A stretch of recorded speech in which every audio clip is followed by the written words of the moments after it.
Pemirsa, meski dalam beberapa survei pasangan Anies Baswedan dan Muhaimin Iskandar berada di posisi ketiga, namun tidak dapat dipungkiri animo dukungan masyarakat nampak begitu tinggi. Salah satunya dapat terlihat pada saat pendaftaran Capres-Cawapres ke KPU RI pagi tadi. Bagaimana Koalisi Perubahan melihat dukungan masyarakat yang begitu tinggi terhadap pasangan Anies Gus Imin ini? Saya akan membahasnya bersama dengan anggota tim Baja Amin, Bapak Sudirman Said yang telah hadir di Studio Metro TV. Selamat malam Pak Sudirman. Selamat malam. Dan juga kita akan berdiskusi dan telah bergabung bersama kami dari luar studio Bendahara Umum Partai Nasdem, Bang Ahmad Sahroni. Selamat malam Bang Sahroni. Selamat malam. Kita ke Pak Sudirman. Pak Sudirman, mengenai animo dari relawan yang sangat tinggi pada saat pendaftaran ke KPU RI ini. Ini adalah hal yang memang sudah diperhitungkan atau justru di luar prediksi sebetulnya? Alhamdulillah ya, dari mulai persiapan pendaftaran sampai tadi pagi, tadi siang lah. Memang kita sudah menduga bahwa animo pendukung akan sangat luar biasa.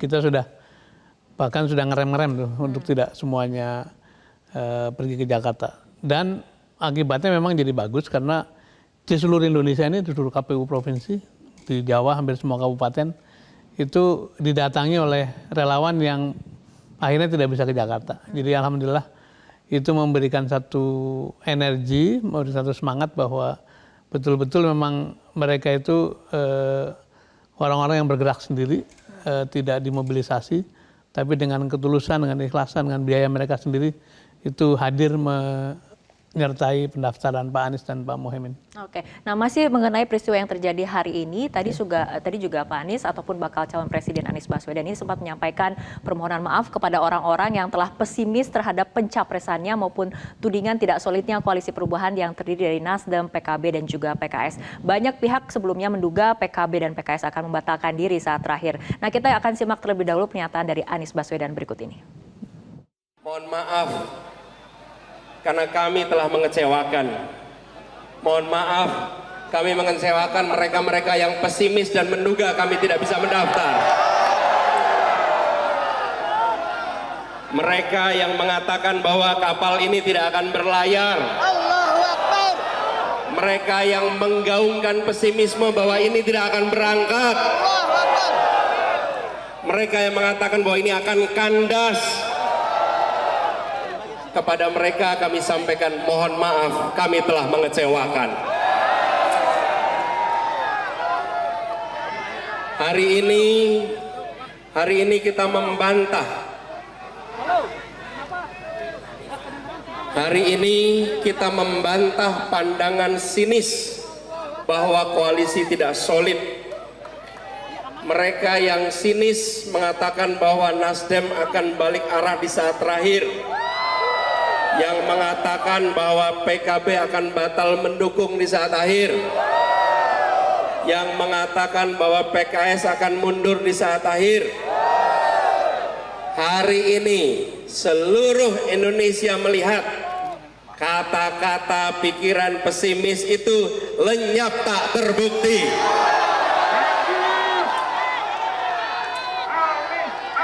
Kita solid, kita kokoh, kita bergerak untuk perubahan.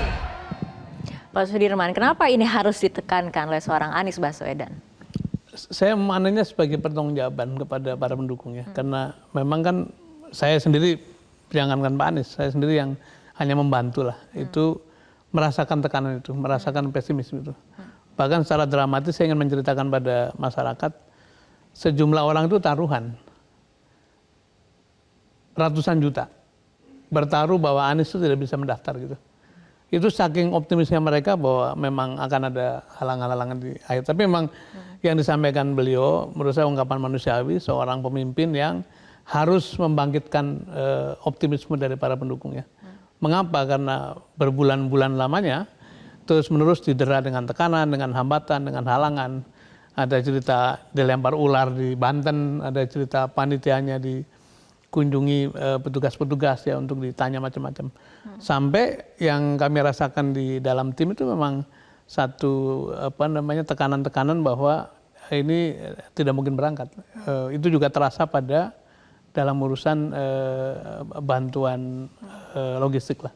Yang saya kira sampai hari ini semua orang mengatakan atau para pihak mengatakan kalian belum tentu berangkat, karena itu kita tidak ingin buru-buru memberikan support pada kalian. Jadi ungkapan tadi adalah ungkapan manusiawi yang menurut saya pertanggungjawaban dari seorang pemimpin kepada para pendukungnya, karena memang harus diyakinkan kembali bahwa kita ini memang akan terus berlayar. Oke, kita ke Bang Sahroni. Bang Sahroni, mengenai hari ini, kan rencananya daftarnya sekitar jam 8, namun ternyata molor beberapa jam. Ini apa yang terjadi? Kenapa? Karena ada kemudian pihak yang menilai soal ketidakdisiplinan waktu, Bang Sahroni. Jadi gini, yang pertama kan kadang skenario dari jadwal biasanya kita sudah atur nih. Tapi kan yang kita nggak atur adalah masa pendukung yang secara natural hadir dalam proses penggiringan dari Nasdem ke KPU. Nah, siapa yang bisa disalahin dalam aspek ini? Ini alam semesta yang membuat terlambat pada faktor kejadian akhirnya dikatakan tidak disiplin. Nah, ini siapa sih yang merasa dengan pengen tidak on time? Kita pengen on time, tapi halauan masyarakat di jalan pendukung Anies begitu luar biasa, mengakibatkan keterlambatan. Kami mohon maaf atas ketidakdisiplinan pada pagi hari tadi. Tapi animo ini adalah bentuk bahwa ada adrenalin dari pendukung Anies memberikan satu support kepada beliau-beliau yang akan mendaftar dengan keceriaan yang luar biasa. Ada feel yang berbeda yang saya rasain karena saya adalah pelaku di situ membawa capres dan cawapres. Oke, baik. Bang Sahroni, tadi Pak Sudirman kan sempat menyinggung mengenai adanya tekanan-tekanan. Tapi kemudian kita juga tahu bahwa ada isu yang viral juga hari ini mengenai pajak mobil yang belum dibayar. Bang Sahroni, apakah menurut Anda ini juga salah satu bentuk dari tekanan? Tapi tahan dulu jawaban dari Bang Sahroni, kita akan ikuti headline news terlebih dahulu. Pemirsa, diskusi akan kembali kami lanjutkan. Bang Sahroni, terkait ramainya isu mobil yang ditumpangi oleh pasangan Amin belum bayar pajak, ini sebetulnya seperti apa, Bang Sahroni? Sebenarnya benar juga, itu kelupaan bayar pajak. Tapi banyak juga isu baru setelah viral dibayar. Enggak lah, cuma 800.000. Hitungan menit dibayar beres. 10.42 waktu kita di dalam KPU. Sudah saya bayar langsung. Okay. Jadi no tadi kan isu lah bahwa bilang nggak pajak nggak bayar, enggak lah. Oke, kan Pak Sudirman tadi sempat menyinggung mengenai ada banyak dalam perjalanan Amin ini ada banyak tekanan-tekanan. Menurut Anda apakah ini juga salah satu bentuk dari tekanan itu, Bang Sahroni? Pak Anies mah sudah biasa kali ya tekanan-tekanan gitu. Zaman Formula E juga ditekan-tekan juga, sama aja. Tapi penekanan ini bahwa menunjukkan konsistensi seorang ketua umum Nasdem melakukan upaya terkait dengan apa yang dilakukan. Konsistensinya Pak Surya menunjukkan bahwa Pak Surya negarawan sejati yang konsis dengan apa yang dilakukan dari awal sampai akhir. Dia tetap pada tujuan yang sama, mendaftarkan Anies Baswedan dan Muhaimin Iskandar. Alhamdulillah. Oke, baik. Kita akan kembali ke Pak Sudirman. Pak Sudirman, mengenai narasi perubahan ini ternyata tidak hanya diklaim oleh pasangan Amin, tapi juga Bacawa Pres Mahfud MD juga menyinggung hal yang sama. Kita simak pernyataannya berikut ini terlebih dahulu. Saudara, mari akhirnya kita jadikan pemilu kali ini untuk menghasilkan perubahan. Memilih pemimpin yang dianggap bisa melakukan perubahan, apalagi perubahan besar dalam penegakan hukum. Perubahan itu bukan berarti menutup buku. Perubahan itu adalah melanjutkan tahapan-tahapan yang sudah kita capai. Satu, yang bagus kita lanjutkan, yang sudah selesai kita pelihara, yang tidak cocok kita buang lalu kita kembangkan ke arah-arah baru. Karena sebenarnya perubahan itu bisa saja hanya diartikan sebagai pengembangan. Tidak harus dipertentangkan antara perubahan, dan kelanjutan. Sama saja sebenarnya, semuanya berarti pengembangan. Pak Sudirman, tanggapannya? Jadi sejak tahun lalu ya, ketika kita mulai kerja ini memang kita meyakini ya, pemilu adalah kesempatan emas untuk menghadirkan kebaruan. Apakah kebaruan orang, kebaruan cara, kebaruan program. Jadi memang perubahan itu natural, tidak bisa dihindari. Dan akhirnya Pak Mahfud yang di dalam pemerintahan pun sekarang mengakui bahwa memang kita menawarkan perubahan gitu. Makanya sejak awal proses penyusunan policy itu Pak Anies memberikan arahan supaya dibuat matrik 4 kolom. Kebijakan-kebijakan yang baik dan diteruskan, kebijakan yang perlu disempurnakan. Yang ketiga adalah yang perlu dikoreksi. Yang keempat, kolom keempat adalah yang betul-betul memang merupakan tawaran baru dari pemimpin baru. Jadi yang dikatakan Pak Mahfud itu sesuatu yang tidak bisa dihindari, dan inilah kesempatannya setiap 5 tahun sekali siapapun yang maju ke dalam kontestasi harusnya menawarkan perbaikan seperti tadi dikatakan. Dan saya kira saya katakan ini sesuatu yang tidak bisa dihalangi, apalagi kalau melihat animo masyarakat seperti yang terlihat di layar kaca ini. Inilah energi atau antusiasme dari masyarakat yang menghendaki perubahan yang kebetulan sejak awal diusung oleh pasangan ini, pasangan Pak Anies dan Pak Muhaimin. Oke, Bang Saroni, tanggapannya? Sama pada prinsipnya, sebenarnya tidak dan jangan alergi terkait dengan perubahan.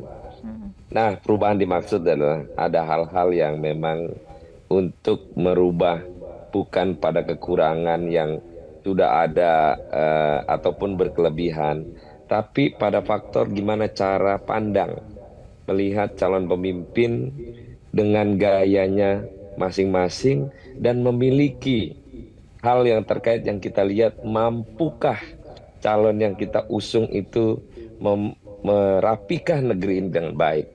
Nah, inilah yang menjadi bentuk. Tadilah fakta orang begitu banyaknya datang pada saat pendaftaran. Ini bentuk awal bagaimana kelanjutan proses untuk yang disampaikan Bang Surya tadi di DPP. Habis ini kerja untuk memenangkan pada proses pemilu yang akan berlangsung tinggal hanya 100 hari saja. Kita konsen di situ. Tidak perlu dengan urusan orang lain mau dengan gaya apa, kita nggak pusing. Kita bagaimana cara untuk memenangkan pertarungan ini dengan segala upaya untuk menjadikan Indonesia jadi lebih baik. Baik, Bang Saroni, tapi kita lihat bagaimana kemudian untuk hari ini animo masyarakat, animo relawan begitu tinggi, tapi apabila kita bicara soal survei kan masih berada di posisi 3 seperti itu. Tapi apabila kita lihat dalam setiap safari politik antusiasmenya sangat tinggi. Menurut Anda apakah antusiasme ini bisa dijadikan gambaran dukungan pemilih atau bagaimana pandangan Anda?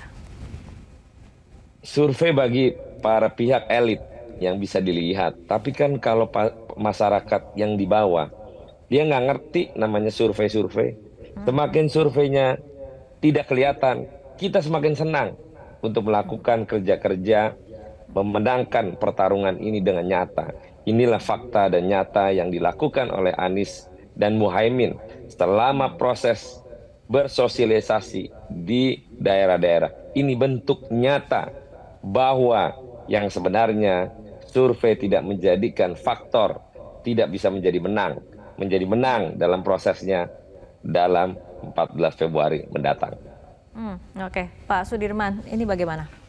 Ya, tadi Bang Saroni mengatakan survei itu baik juga untuk dijadikan cermin ya, tapi bukan segala-galanya. Memang kita melihat ada satu anomali dan menurut saya ini akan menjadi ajang pembuktian.